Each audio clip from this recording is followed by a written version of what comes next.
Bang, bahas pasar modal bang. Oke, sekarang gue bahas men. Pengertian pasar modal itu sendiri adalah suatu tempat lah ya, bertemunya pihak yang membutuhkan modal dengan pihak yang kelebihan modal.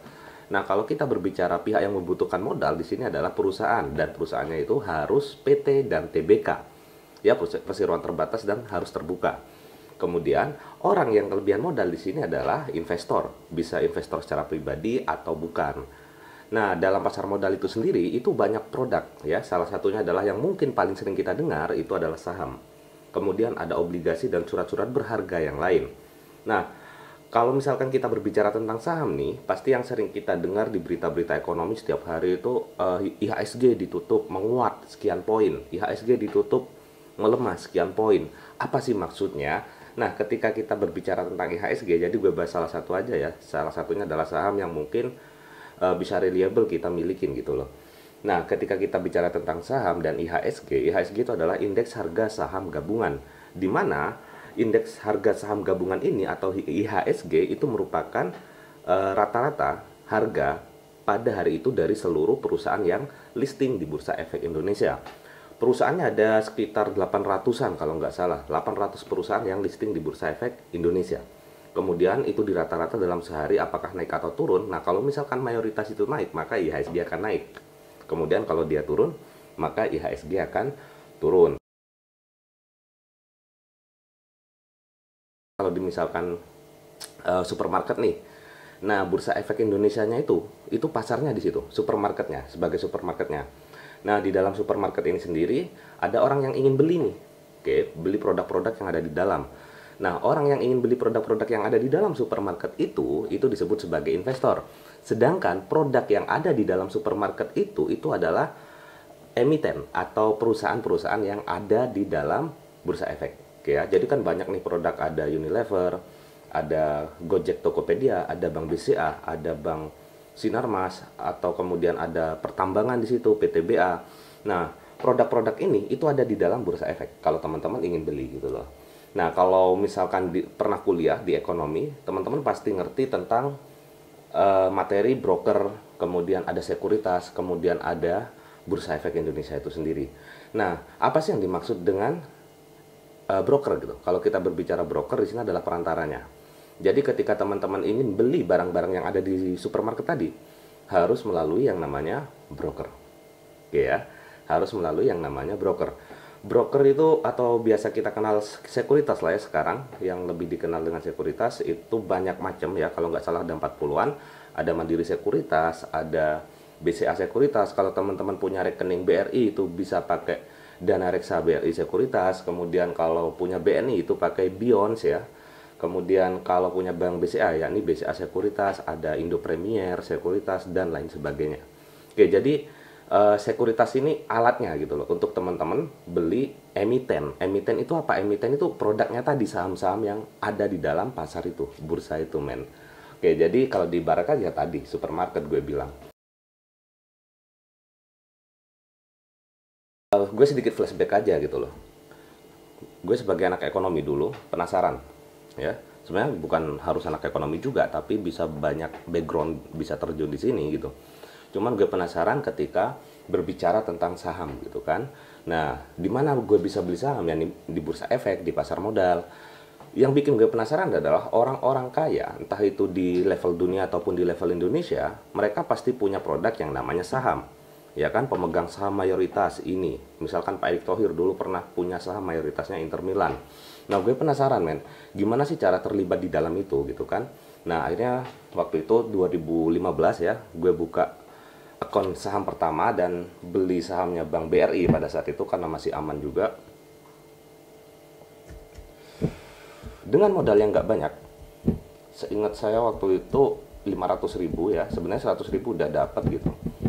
100.000 udah bisa beli saham, dan waktu itu gue kalau nggak salah 500.000 itu udah bisa join gitu. Syaratnya apa? Yang penting punya rekening. Mahasiswa bisa nggak join di situ? Bisa, pelajarin aja, enak banget kok gitu. Dan banyak banget juga di YouTube ataupun di online itu cara belajar saham. Ada analisa teknikal, ada analisa fundamental. Kalau nanti teman-teman nguasain dua ini, bisa ke step berikutnya, ada market maker gitu kan.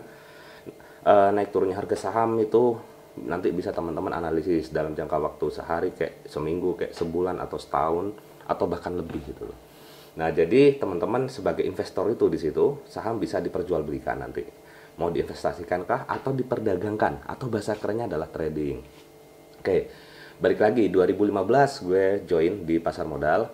Kemudian 2017 iseng-iseng ikut kompetisi pada saat itu, seingat gue namanya CMRC atau Capital Market Review Competition. Dan alhamdulillah ya dapat juara 3 tingkat nasional. Bukannya sombong sih. Dan akhir tahun 2023 gue di Bursa Efek Indonesia Pusat di wilayah Sudirman, Jakarta, SCBD ya. Gue sempat diskusi sama Pak Randy waktu itu sebagai kepala divisi operasional pasar modal. Jadi kenapa sih saham ini harus delisting dan lain sebagainya, kita diskusi lebih ke masalah teknis gitu. Nah, karena ini cuman video singkat aja tentang pasar modal ya, kurang lebih seperti tadi. Nah, alasan gue tadi yang pertama kenapa join di pasar modal, yaitu orang-orang kaya terutama di Indonesia tuh bisa punya saham gitu kan, dan bagaimana caranya gitu. Nah, teman-teman mahasiswa harus belajar lah, mumpung belum kerja kan gitu loh. Nanti kalau udah kerja punya duit, teman-teman udah punya ilmunya dan gak bakalan bingung gitu loh, duitnya mau diapain ya. Investasikan kemana? Yang paling affordable adalah di saham. Itu modal kecil bisa, modal gede banget juga bisa. Oke ya, jadi semua bisa masuk di pasar modal, entah teman-teman masih mahasiswa atau enggak. Biasanya aplikasi yang paling hits dan mudah untuk diinstal itu Ajaib. Teman-teman pasti pernah denger kan aplikasi Ajaib. Install aja, gue bukan promo gitu loh, nggak ada sangkut pautnya. Oke, jadi tentang pasar modal seperti itu. Bagaimana tentang pasar modal Indonesia? Pasar modal Indonesia ketika gue di Bursa Efek itu mayoritas masih dari luar negeri investornya. Jadi investor dalam negeri atau investor lokal itu masih sedikit di situ. Nah, kemudian gue ingat lagi nih Bu Sri Mulyani gitu kan, negara maju mereka investasinya bukan pada harta yang tidak bergerak gitu loh, tapi mereka investasi pada alat-alat yang liquid ya, alat investasi yang liquid. Jadi mudah dicairin juga, kemudian fluktuasinya juga bagus. Nah, kalau nggak salah Bu Sri Mulyani pernah ngasih statement seperti itu. Bedanya negara maju dan negara yang berkembang. Jadi kalau mau ngomongin masalah teknis bisa lebih panjang nih, bisa 1 jam gue jelasin tentang teknis-teknisnya di dalam pasar modal. Ya, nah kalau misalkan teman-teman mau bicara pasar modal ya itu, gabung aja. Langsung praktek aja men. 50.000 gue rasa bisa, karena saham Goto itu kalau nggak salah harganya 60 rupiahan ya, 65 rupiah itu saham Gojek, Tokopedia, teman-teman pasti tahu itu startup. Nah, sahamnya cuma 65 rupiah. Kemudian cara pembelian satu saham itu adalah 1 lot. Nah, dalam 1 lot ini terdiri dari 100 lembar saham, dan 65 rupiah tadi itu adalah harga 1 lembar saham. Jadi untuk beli 1 lot teman-teman cuma butuh modal 6.500 rupiah. Oh iya, ada yang lupa gue gak jelasin, pengertian saham itu sendiri apa sih? Saham itu sendiri adalah surat tanda kepemilikan suatu perusahaan. Jadi ketika teman-teman membeli saham, berarti teman-teman juga sebagai salah satu pemiliknya dari sekian banyak pemilik, sesuai kontribusinya berapa banyak jumlah saham yang dimilikin gitu. Nah, jadi meskipun teman-teman beli cuma 1 lot atau 100 lembar dengan modal yang tadi cuma 6.500, itu sudah bisa dikategorikan investor atau pemilik dari perusahaan tersebut. Cuman porsinya berapa persen gitu. Oke, jadi secara pengertian saham seperti itu. Apa sih yang bisa didapetin ketika kita investasi saham? Ada 2 sebetulnya, yakni dividen. Oke. Dividen itu apa? Dividen itu adalah keuntungan yang dibagikan oleh perusahaan atas kepemilikan jumlah saham pada perusahaan tersebut pastinya. Nah, itu kita ngomongin dividen. Kapan dibagikannya? Biasanya setiap tahun.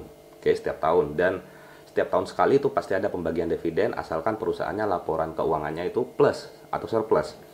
Nah, kalau misalkan teman-teman punya duit nih gitu loh, 10M atau 1M mau diinvestasikan di perusahaan selama 10 tahun. Nah, maka tiap tahunnya pasti dapat dividen men gitu. Kemudian keuntungan yang kedua di saham adalah capital gain.